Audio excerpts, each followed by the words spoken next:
Alors, bienvenue à tous dans cette étape Qui es-tu?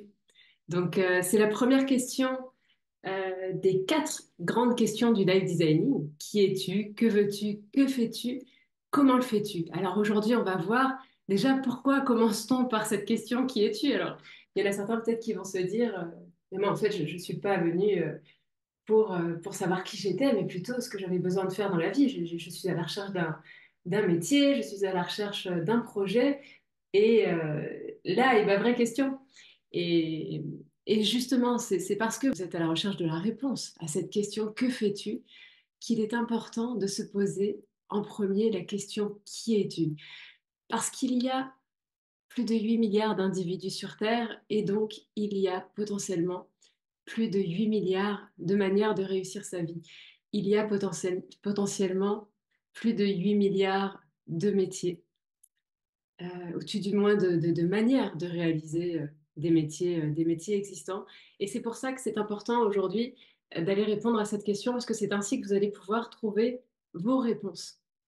Parce que la bonne nouvelle, c'est qu'il n'y a pas de recette miracle. Alors moi, j'appelle ça une bonne nouvelle, parce que ce serait triste quand même que le monde euh, ne fonctionne qu'avec une recette. Imaginez si les forêts ne fonctionnaient pareil qu'avec un seul arbre, un seul fruit, ça ne permettrait pas d'offrir cette diversité dont le monde a profondément besoin aujourd'hui. Donc, qui es-tu? Eh bien, la première question à se poser lorsque nous sommes à la recherche de notre projet professionnel.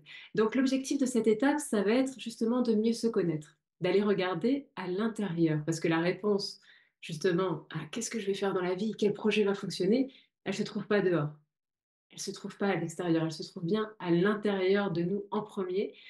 Et donc, il va être important d'apprendre à se connaître, mieux se connaître, parce qu'évidemment que c'est le travail d'une vie, c'est l'œuvre d'une vie et qu'on ne se connaît jamais entièrement. Et c'est, j'ai envie de dire, un voyage à l'intérieur de soi, c'est comme un voyage dans l'univers, ça n'a pas de fin, c'est un voyage infini.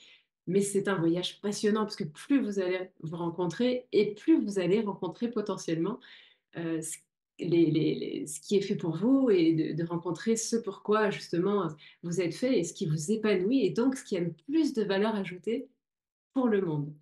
L'intention de cette étape aussi, c'est d'aller valoriser les enseignements de votre vie telle qu'elle est, d'aller voir les forces de votre histoire, de valoriser vos talents. Alors à la fin de qui es-tu justement à la fin de cette étape, vous allez être en mesure de réunir au moins 15 forces, 15 caractéristiques positives vous concernant. Alors vous allez pouvoir approfondir cette notion de force, mais je peux vous en dire juste quelques mots. C'est que c'est pas évident des fois de regarder nos forces parce qu'on est comme un vieux couple avec soi-même. Un vieux couple, moi par exemple, qui ai passé plus de 40 ans avec moi-même. Donc imaginez le vieux couple justement qui peut parfois passer à côté de ce qu'il y a de beau chez soi comme chez l'autre quand on est en couple.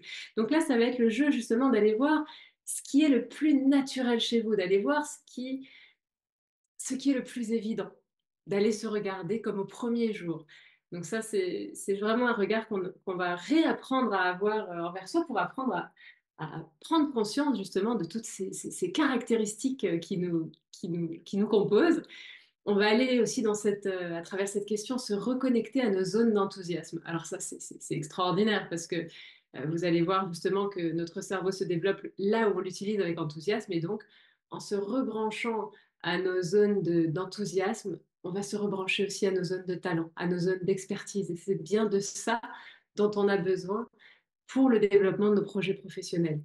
Donc, les grands messages de cette étape, c'est bien justement que la question qui es-tu est la première à se poser pour répondre à la question que fais-tu, qu'il existe plus de 8 milliards de manières de réussir sa vie professionnelle et le but c'est de trouver la vôtre, de créer la vôtre, pas de la trouver, même de la créer. C'est une démarche proactive, c'est une posture quotidienne, c'est vraiment comme un arbre. On ne va pas réussir sa vie du jour au lendemain, fou, ça y est, c'est bon, je suis un arbre, je suis passé de graines à arbre gorgé de fruits. Non, c'est une posture quotidienne, une orientation perpétuelle vers le soleil qui lui permet au bout d'un moment justement d'être suffisamment épanoui, solide pour pouvoir offrir ses fruits. Et vous allez voir justement aussi que voilà, tout commence à l'intérieur et que c'est bien un mouvement, justement, cette démarche professionnelle à impact positif pour vous et pour le monde, c'est une démarche qui vient de l'intérieur et on va le voir aussi dans la deuxième étape, que veux-tu, qui danse évidemment avec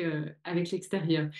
À travers cette question, on va voyager au travers de deux grands principes clés du life designing. Donc le premier, chaque vie est unique.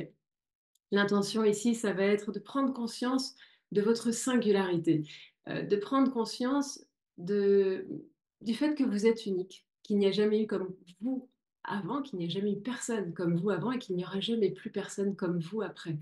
Alors quand on prend conscience de ce fait biologique, c'est une réalité biologique. Vous êtes unique et donc par conséquent, personne ne va pouvoir offrir au monde ce que vous pouvez offrir. Votre histoire de vie est unique, vos racines sont uniques et du coup, voilà, on a tous justement euh, une expertise unique à transmettre et l'écosystème de l'humanité a besoin de cette diversité aujourd'hui. On n'a pas besoin d'une bonne solution dans le monde aujourd'hui. On voit les défis sociétaux et environnementaux auxquels on est confronté et, et ça se saurait s'il y avait une bonne réponse, une bonne solution. La nature n'a jamais fonctionné comme ça. Elle a toujours proposé une multitude, une diversité de solutions et c'est ça la bonne solution, c'est d'offrir 8 milliards de solutions. Donc c'est pour ça qu'on va aller puiser dans le qui es-tu, dans la singularité de chacun pour pouvoir la traduire en une solution unique, une solution irremplaçable, une solution d'une valeur extrême. Je ne sais pas si vous vous rendez compte, vous êtes, enfin, être unique, c'est d'une rareté extraordinaire. 1 sur 8 milliards, c'est quand même assez extraordinaire. Et je ne vous dis pas ça pour vous revaloriser. Encore une fois, c'est un fait biologique. Et, et l'intention, ça va être justement de se réenraciner dans cette histoire qui est la vôtre, dans ce parcours qui est le vôtre, dans ce que vous appelez peut-être parfois échec, mais qui ne le sont absolument pas. Ça, c'est une invention de l'être humain. Imaginez un arbre qui... Enfin, si on parlait avec un arbre, on se rend compte, j'ai échoué hier. Et puis l'arbre nous regarderait en disant, mais c'est quoi échouer? C'est un concept abstrait. Échouer, ce serait s'arrêter éventuellement, de pousser.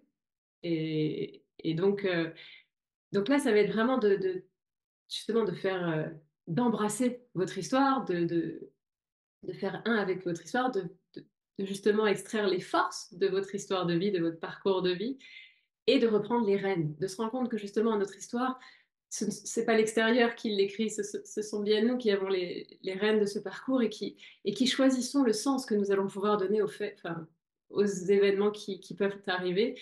Et l'intention, ça va être justement de reprendre de plus en plus les rênes de notre vie et du monde derrière. Donc, première question, donc, qui es-tu? Dedans le principe, chaque vie est unique. Et le deuxième principe que vous allez voir aussi aujourd'hui, ça va être la force de l'enthousiasme.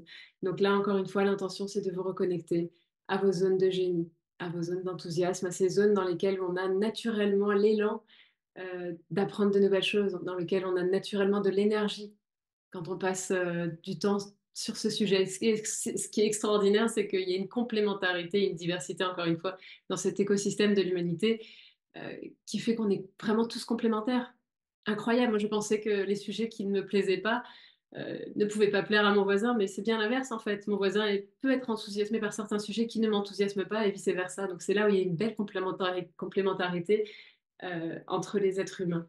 Donc voilà, je vous invite à vous amuser, à plonger en vous, à plonger dans vos zones de talent, à aller vous rendre compte que votre joie est votre meilleur guide. Quand on aime quelque chose, bah, c'est là qu'on développe une expertise unique, d'aller regoûter à ça et d'aller à l'issue justement de cette étape qui es-tu, bon, qui dure une vie, mais là, celle qu'on va explorer ensemble, et à l'issue de cette étape, d'aller réaliser votre valorisation d'acquis personnel et de prendre conscience justement, grâce à ce certificat, des multiples forces et caractéristiques positives qui vous composent.